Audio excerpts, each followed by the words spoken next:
que tenía a su cargo tanto la situación de comisarías como de unidades carcelarias. Eso facilitó, digamos, el pase de detenidos de comisarías a unidades carcelarias. La siguiente, por favor. Deja, yo lo paso. Deja. ¿Cuál es este? Ese. Esto es sobrepoblación. En comisarías, en lo azul, no, perdón, lo rojo, y en azul o celeste, sobrepoblación de servicios penitenciarios. Estos son porcentajes. Esto es de los últimos años, 2016 a 2023. Fíjense que hoy, en servicios penitenciarios, la sobrepoblación es del 127%. Es decir, hay más del doble de los detenidos del cupo, digamos, ¿no es cierto? Un 127%, el año pasado estamos en 109%. Pero la situación en comisaría siempre es mucho peor. Fíjense que es del 234%. Hoy tuvimos un pico en el 2018 del 339%, y esto tengan en cuenta que es toda la provincia. En el conurbano, donde la situación siempre es más grave, llegamos a tener en comisaría sobrepoblación del 500%. Como, por ejemplo, estas fotos evidencian un poco eso. En realidad, hablar de sobrepoblación en comisarías es incorrecto, ¿no? Porque en realidad todas las personas que están privadas de la libertad en comisaría están alojadas ahí legítimamente, porque las comisarías no son lugares para alojar detenidos. Pero bueno, siempre trabajamos con un cupo mínimo que hoy está en 1000 personas en toda la provincia, y eso da esta sobrepoblación. Pásame a la siguiente, por favor. Esta filmina, que está sacada de una publicación de la Comisión Provincial por la Memoria, marca las tasas de encarcelamiento. Y fíjense, el nivel, la que está en naranja es la tasa nacional, y la que está más oscura, en roja, es la tasa provincial. Y la que está en azul, perdón, azul, violeta, no sé qué color es el promedio mundial. Esto es importante, porque acá uno ve que los problemas de sobrepoblación, primero lo que tiene que preguntarse es si el problema es de oferta, es decir, de la cantidad de plazas que hay para alojar personas, o el problema es la demanda, digamos, la cantidad de personas que hay detenidas. Y acá parecería que las tasas de encarcelamiento que tenemos son muy altas.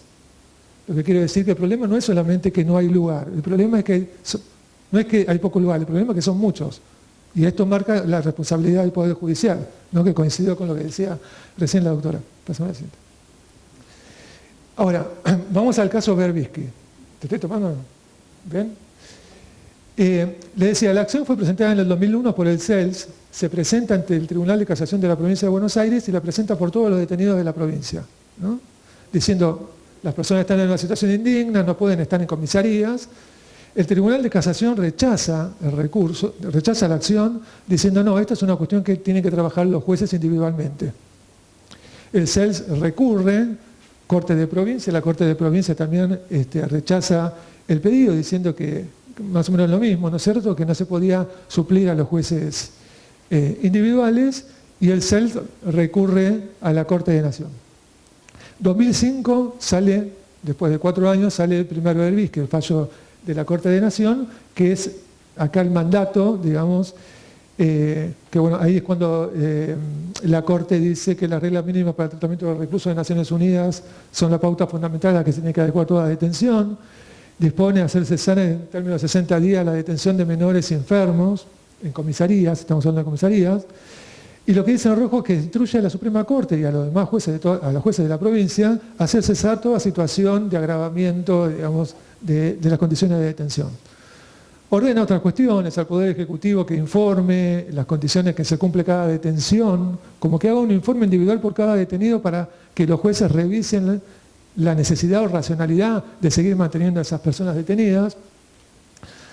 Que cada 60 días se informe a la Corte, se exhorta al Poder Ejecutivo y al Poder Legislativo a adecuar la legislación procesal, los problemas de las leyes que generan tantos detenidos y ejecución penal, y encomienda al Poder Ejecutivo de la provincia que se convoque una mesa de diálogo. El 11 de mayo, pocos días después, la Corte de Provincia saca el fallo de provincia, donde más o menos ordena el cumplimiento de estas pautas fijadas por la Corte de Nación. Durante el 2005 al 2007 la Suprema Corte dicta distintas resoluciones para lograr que se cumpla con este mandato de que en comisaría no podía haber menores ni enfermos.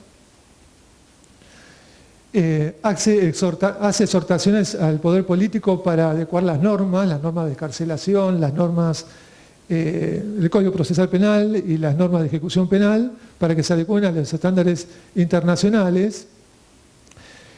Hace distintos requerimientos, hace una audiencia y en el año 2006 se logra, en la provincia se modifica, a raíz, para cumplir con el mandato de Berbisky, esto es un efecto positivo de fallo, se modifica el Código Procesal y se dejan sin efecto algunas de esas pautas restrictivas que se habían fijado durante el gobierno en los primeros años, en el 2000, 99-2000. Esto produce un descenso de la población, ¿sí? Produce un descenso de la población carcelaria que vimos antes en el gráfico. 19 de diciembre del 2007, la Suprema Corte de la Provincia saca una resolución que pasó desapercibida en ese momento, perdón, pero fue muy importante para lo que viene después.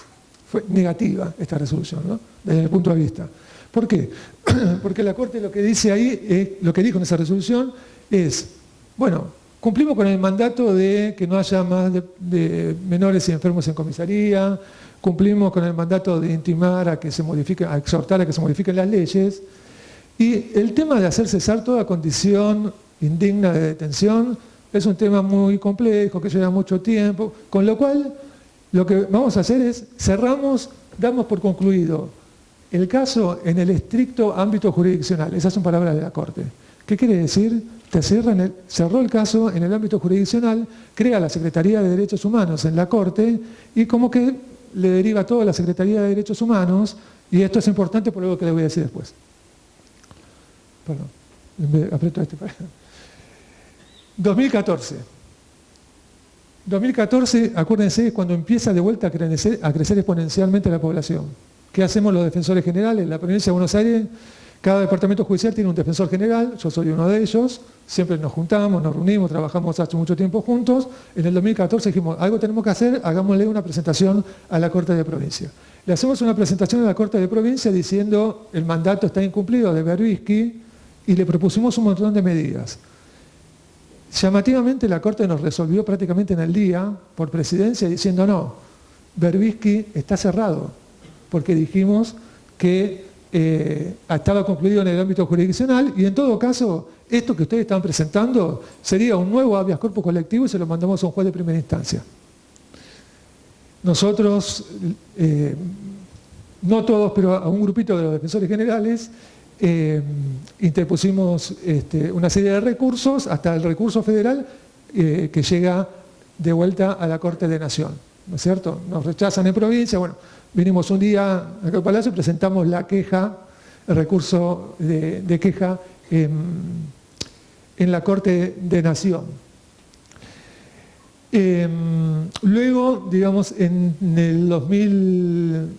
Esto fue 2014, 2015, 2016, 2017, hay pronunciamientos de organismos internacionales importantes, uno en el informe del Comité de Derechos Humanos de la ONU, que destaca que en la provincia no se estaba cumpliendo con Berbisky, y tenemos dos medidas cautelares. Una inició la Defensoría de Casación por comisaría de La Matanza, que fuimos a ver, y la Defensoría de Casación, con el trabajo que hicimos desde La Matanza, hace una presentación en la Comisión Interamericana de Derechos Humanos. Eso lo hace la Defensoría de Casación. Poquitos meses después, la Comisión por la Memoria lo hace por 3 comisarías de Loma de Zamora, y la Comisión Interamericana de Derechos Humanos saca una medida cautelar diciendo las personas que están en estas comisarías de La Matanza y de Loma de Zamora corre peligro la vida y la integridad física e intima al Estado Nacional a que haga algo para hacer cesar esa situación, con un montón de señalamientos, bueno, que ahora no tendría tiempo de decirles. Luego, la Comisión Interamericana saca otra medida que amplía la medida cautelar a 15 comisarías más de la provincia. Fíjense que del 2014 al 2021 estuvo nuestra presentación, nuestra queja en la Corte de Nación, ahí esperando que se resuelva. Siempre estábamos mirando, haciendo el seguimiento, pasaba de una oficina a otra, pero nunca se resolvía, hasta que en el 2021 la Corte saca Berbisky 2, donde destaca que no se puede cerrar el habeas corpus sin cumplir, porque sobre todo el punto 4, el que intimaba a la Corte y a los jueces de la provincia a que se haga cesar todo trato indigno, digamos, no estaba cumplido. Pásame la siguiente, porque ya no queda tiempo.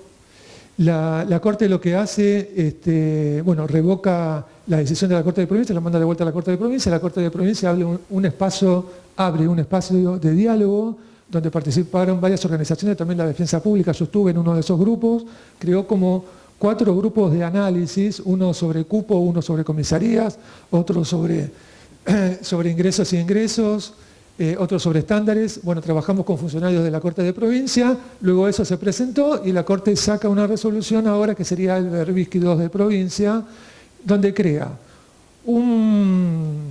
una autoridad, crea un programa de cumplimiento de la sentencia, crea una autoridad de aplicación que está a cargo del doctor Leandro Gaspari, que es una persona muy capaz, crea un observatorio que se está poniendo en marcha ahora, y estamos en ese proceso de cumplimiento de ese programa que tiene un montón de cuestiones que, bueno, podríamos discutir, pero no hay tiempo. Y lo que quería, sí, con esta última, creo que esto es lo más importante que yo le puedo decir, que es que después de en mi caso 25 años que vengo litigando con acciones colectivas de habeas corpus, creo que hay que tener en cuenta que los habeas corpus colectivos tienen poco de habeas corpus. De habeas corpus tiene la temática, obviamente, la necesidad y la urgencia que la temática requiere. Pero yo le llamaría acciones colectivas en condiciones de detención, porque el acento hay que poner en la característica que tiene una acción colectiva y sobre todo si es un litigio de reforma estructural, porque eso nos va a dar mejor efectividad y mayor orden. Les digo. Primero, es una acción de clase, ¿no es cierto? Las acciones de clase tienen ciertos requisitos que vienen que fueron tomados de Estados Unidos, y eso está muy estudiado y muy trabajado cuando uno estudia cómo se trabaja ya las acciones de clase. Nosotros el problema que tenemos acá es que Berbisky es anterior a Alaví, ¿no? El fallo de la Corte donde la Corte establece todas las condiciones que debe tener una acción de clase. Porque yo creo que si no, Berbisky hubiera sido distinto. Pero bueno, no importa. Pero, ¿qué quiero decir con eso? Primero, un habeas corpus colectivo requiere paciencia, precisión. No es, hay sobrepoblación, pido que cese la sobrepoblación. No. La acción de clase requiere identificar cuál es la causa común, cuál es el origen común que justifica el tratamiento colectivo. Y ahí generalmente no hay un análisis muy serio de esa cuestión o muy meticuloso de esa cuestión. Porque, por ejemplo, ¿cuál es la causa? La sobrepoblación. La sobrepoblación no es la causa, la sobrepoblación es el efecto. ¿No es cierto? Aparte, la sobrepoblación es una situación. Lo que hay que ver es, cuando uno plantea un habeas corpus colectivo, ¿qué está diciendo? Que hay una causa fáctica común. ¿Cuál es? ¿Cuál es? Que hay menos plazas que la que debería haber, que se está utilizando en exceso la prisión preventiva, que las leyes son restrictivas. Bueno, hay que identificar las causas, porque si yo no identifico las causas, después las resoluciones que se toman no son las adecuadas. Y la otra cuestión, que también coincido con lo que decía la doctora, en lenguaje de las acciones de clase hay que certificar la clase. Certificar la clase es que hay que discutir cuál es el colectivo afectado. Y para mí, las acciones que tienen que ver con sobrepoblación deben ser únicas para todo un sistema. En la provincia de Buenos Aires, producto de todos estos vaivenes, por ejemplo, en un año se presentaban, me acuerdo, 200 habeas corpus por año. Esos habeas corpus que se presentaban por un colectivo menor, por una comisaría, por un grupo de comisaría, por una unidad carcelaria, no servían para mucho, porque distorsionan, digamos, crean una gran telaraña donde nada se resuelve. En todo caso, lo que yo genero es que los detenidos que están acá lo pasen para acá, le agraven la situación muchas veces porque ahora están lejos de su familia, le agraven a donde estaban los otros porque los amontonamos ahí, digamos, situaciones de desigualdad, y eso, si está bien trabajado como una acción de clase, no va a pasar. Segundo, los desafíos que presentan estas acciones al ser litigios de reforma estructural. No toda acción colectiva es un litigio de reforma estructural, pero el caso Berbisky sí lo es, ¿no? Por la multiplicidad de actores, la multiplicidad de intereses, por la complejidad de los remedios, por estar involucrada en una política pública que hace muy complejo trabajar una acción de estas. Entonces, ¿cuáles son las dificultades o desafíos que debe enfrentar un tribunal cuando se encuentra con una acción de habeas corpus una acción colectiva, una acción de clase, que además tiene la característica de un litigio de reforma estructural. Bueno, primero, hay limitaciones epistémicas, falta de información. A veces no tenés toda la información, a veces no te la dan, y a veces no tenés la capacidad para comprender cómo funcionan las instituciones suficientemente. De legitimidad. Todas estas acciones lo que plantean es, bueno, la división de poderes, el poder judicial hasta dónde se puede meter en las políticas públicas. Nosotros, creo que todos nosotros coincidimos, ¿no?, en esto, en que, bueno, no te puedes meter en la política pública, pero sí puedes establecer el límite cuando se afecta a la Constitución. La objeción contra mayoritaria. Cómo los jueces se meten a modificar cuestiones que vienen muchas veces determinadas por los otros poderes, como las leyes y demás, que tienen legitimidad porque son representantes directos del pueblo. Nosotros, que no somos representantes directos, muchos dicen, bueno, ¿cómo ustedes van a sobreponer, o los jueces que resuelven, su voluntad a la voluntad de las mayorías? Ya te cerró.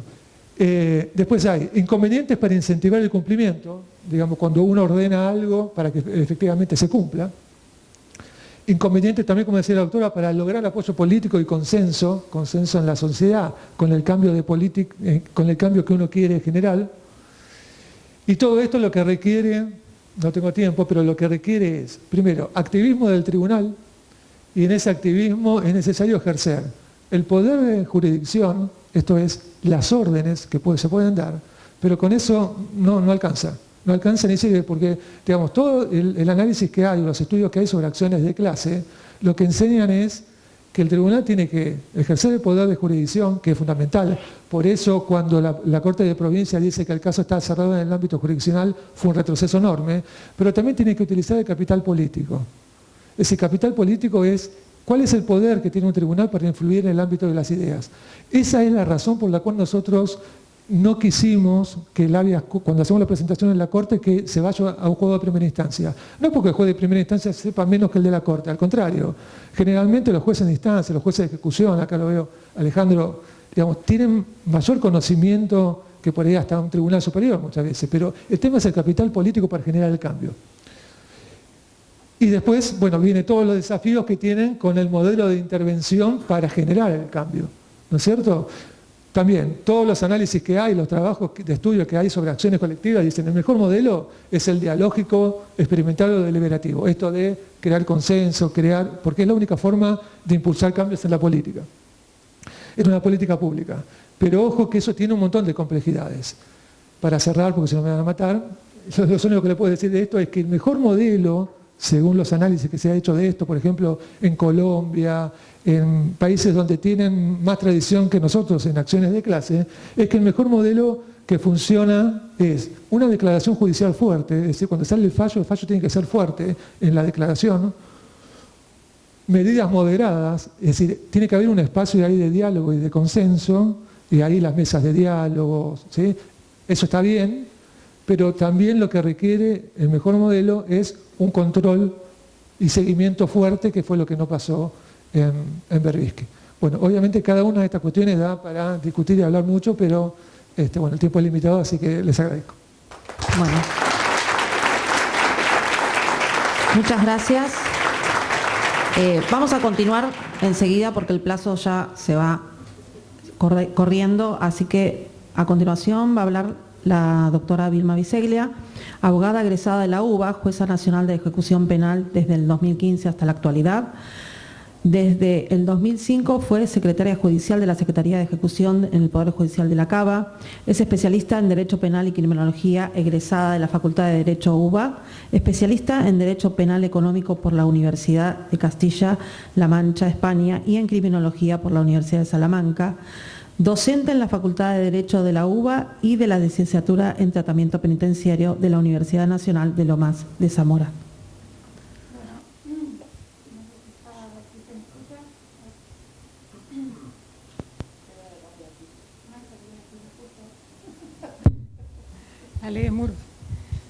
Bueno, muchas gracias. La verdad, una alegría estar acá, encontrar a muchos amigos, muchos compañeros de trabajo. Yo ya doy por cierto lo que dijeron acá quienes intervinieron precedentemente en lo que respecta a mi función, particularmente lo que dijo Malala, y se quedó corta Malala explicando cuáles son las razones por las cuales efectivamente las cárceles están sobrepobladas. Porque hay un tema que no abordó y que es justamente el que voy a ingresar yo, digamos, en este debate, y que está relacionado con el tema de las penas muy cortas. Ya no hablemos de las penas cortas, sino de las penas muy cortas, que son las penas de hasta 6 meses de prisión.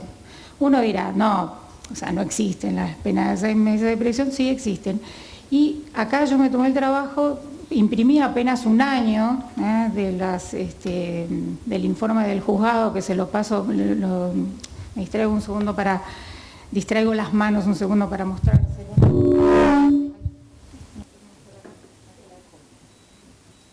Miren, estos son las estadísticas tan solo de mi juzgado, del juzgado que está a mi cargo. Todo lo que se ve con verde son las penas inferiores a 6 meses de prisión durante el último año. Miren la cantidad, es impresionante. ¿Saben cuánto es todo esto? El 30%.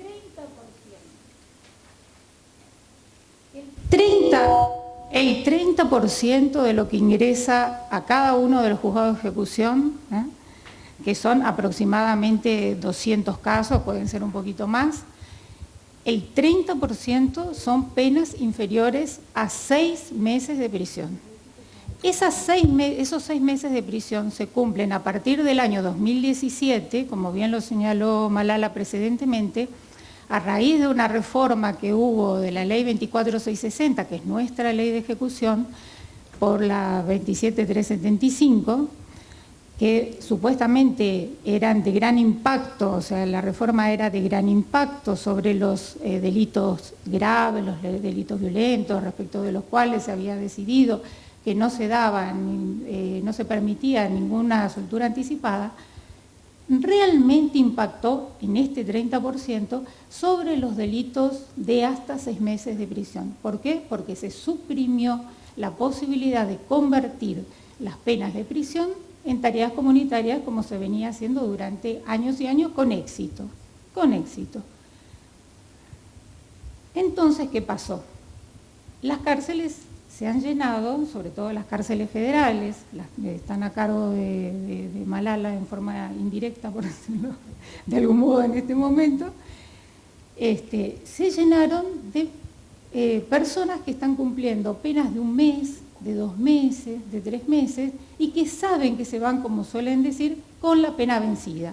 ¿Esto qué implica? Cumplidos, exactamente, se van cumplidos.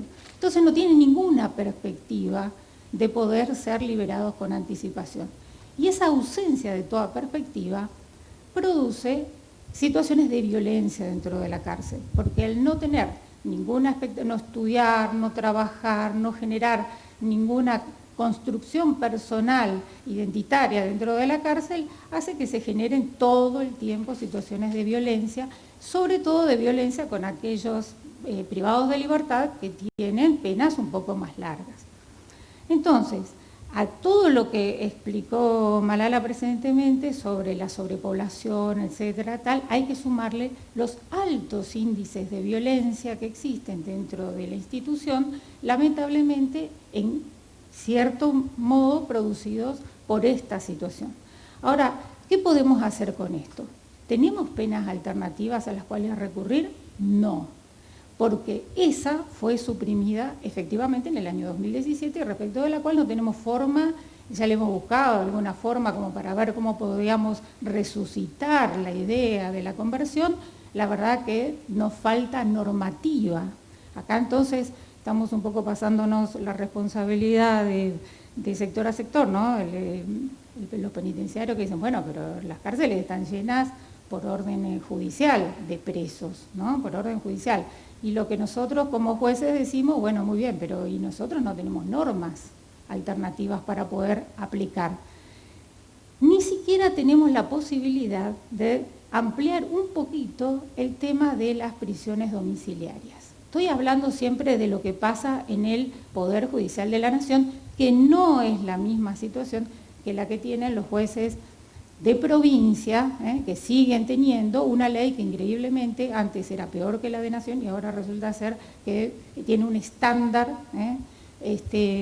mejor que el de la 24660.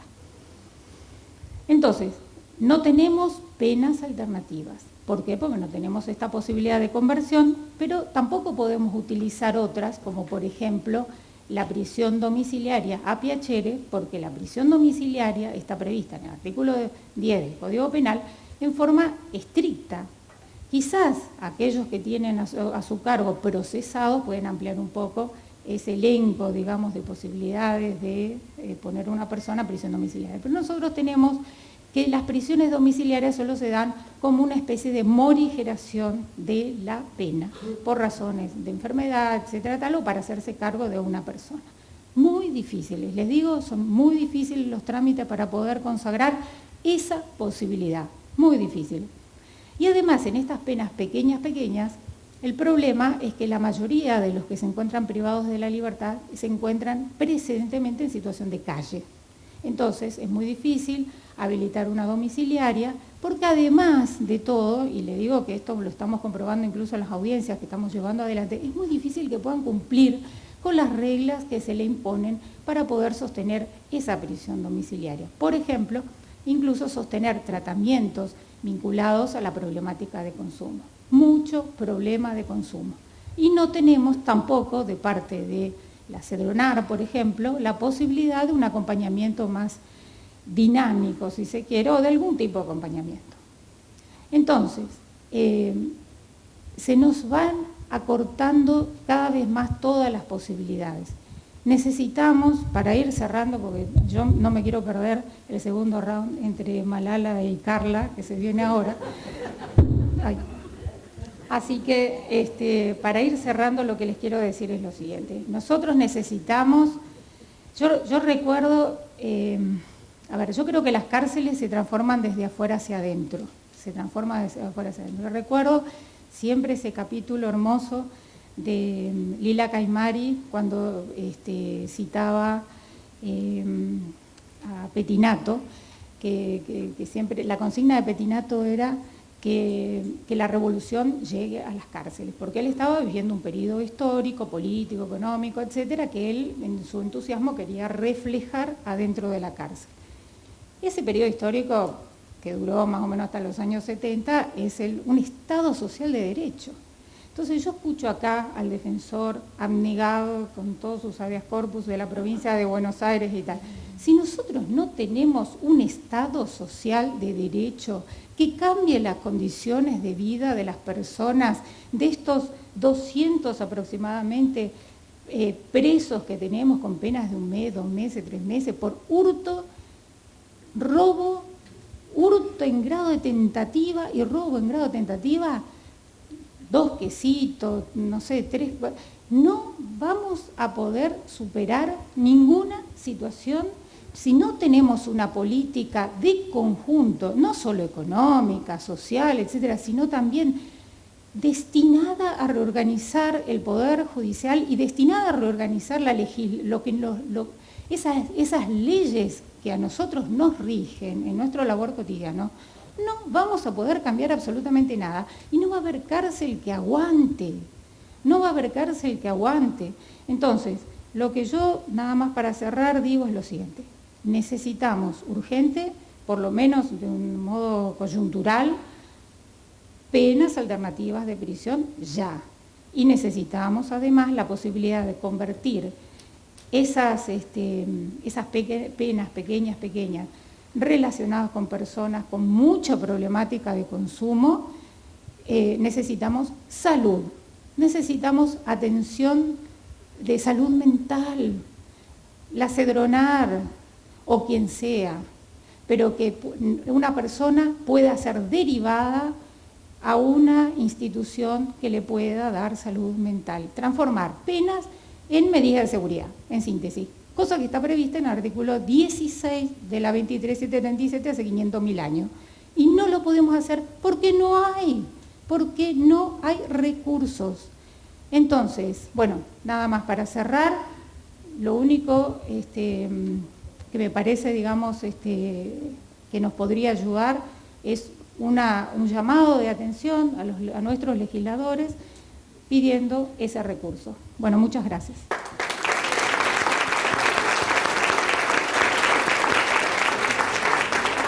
Muchas gracias.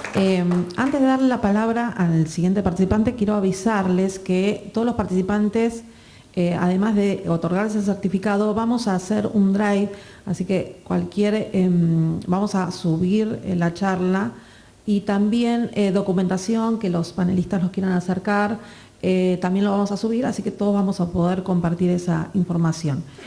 Bueno, a continuación, Ezequiel Paulucci, secretario ejecutivo y titular de la Unidad de Aplicación del Mecanismo en la Defensoría del Pueblo, funcionario público en la Defensoría del Pueblo de la ciudad hace más de 16 años en temáticas de seguridad, violencia institucional y derechos humanos. ¿Qué tal? Buenas tardes. Bueno, muchas gracias por la invitación primero.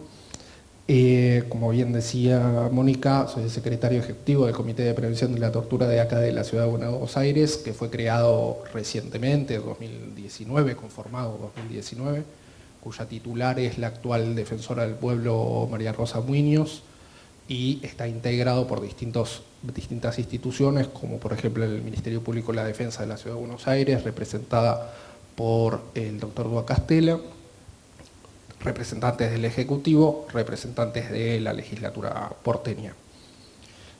A su vez, tiene un consejo consultivo no formado formalmente todavía, con organizaciones sociales que tengan una amplia trayectoria en derechos humanos y en las temáticas vinculadas a estos temas. Justamente como objetivo es la prevención de la tortura, los malos tratos en los espacios de encierro. Para cumplir este objetivo, una de las tareas principales es justamente el monitoreo de los espacios.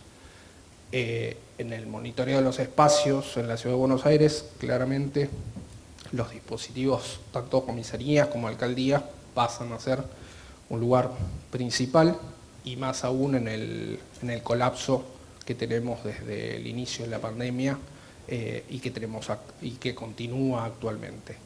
En este marco también se presentó por parte del Ministerio Público de la Defensa un habeas corpus colectivo, justamente, que se venía hablando, y el Comité de Prevención de la Tortura estamos, como otras instituciones, como amicus en el marco de ese habeas.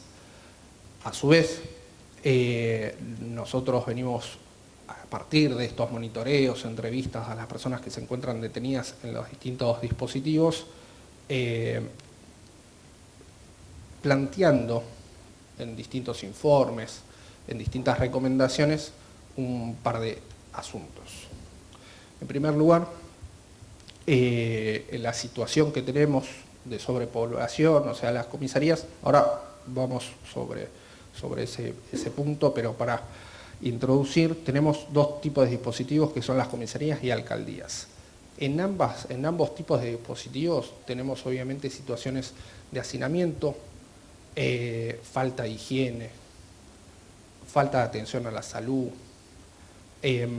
situaciones de violencia, obviamente, violencia institucional, que da toda la situación obviamente de sobrepoblación, las condiciones también de posibilidad para ejercicio de violencia directa, más allá que esto es violencia en sí, de violencia física directamente, o utilización de los espacios o acceso o denegación de acceso a derechos por parte del personal policial en el marco de este colapso. Entonces, a partir de estos monitoreos,